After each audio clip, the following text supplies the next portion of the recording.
It is clearly now the will of the Parliamentary Conservative Party that there should be a new leader of that party and therefore a new Prime Minister.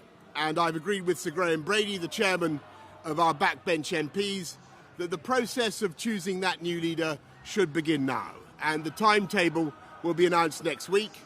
And I've today appointed a cabinet to serve, as I will, until a new leader is in place. British Prime Minister Boris Johnson is to resign as the leader of the Conservative Party on Thursday. In the United Kingdom, in order for the Prime Minister to remain in office, she needs their party members to remain the majority in the British Parliament. However, considering the fact that more than 50 ministers of Johnson's own party have now resigned because of his mishandling of series of scandals, this simply means Johnson has no other choice but to resign. Johnson's exit follows 3 years of series of scandals, including, number 1.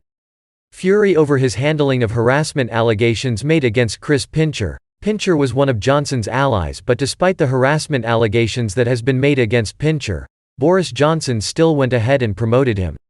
Number 2. The case of a police fine over lockdown parties in Downing Street. Back in mid-2020, the entire country was on lockdown due to COVID and no social gathering were to be held. However, in June 2020, the Prime Minister held a birthday party, which was a breach of the no social gathering rule during lockdown. The Prime Minister of course got fined for this act. Number 3. The Prime Minister has also been accused of attempts to change the standard system, and accusations of breaking international law. What happens when Boris Johnson resigns? However, he is expected to push to stay on as Prime Minister until the autumn while a Conservative leadership contest takes place. He is likely to face intense pressure from his cabinet and members of parliament to go further and resign as Prime Minister as well, making way for a caretaker leader such as Dominic Raab, the Deputy Prime Minister, or Theresa May, Johnson's predecessor. 2 ex-ministers said it was not possible for Johnson to stay until the autumn. One said, "He needs to be gone by tonight. Raab should take over." Another said, "He needs to hand in the seals of office today and go, so we can have a caretaker PM."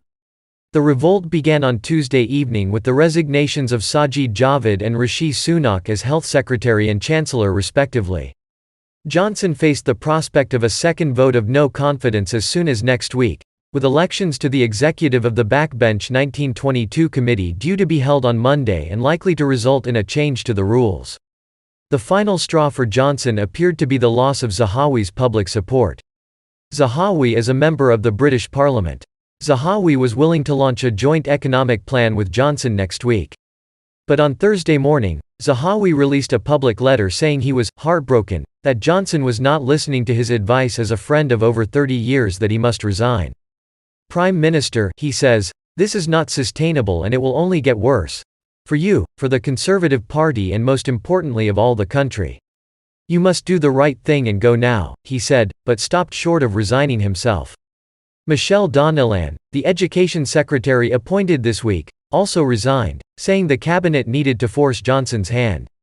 She followed Brandon Lewis, the Northern Ireland Secretary, who also resigned on Thursday morning. What do you think? Should Johnson resign or stay on the job? Let us know in the comments below and don't forget to like and subscribe to the channel for more amazing videos.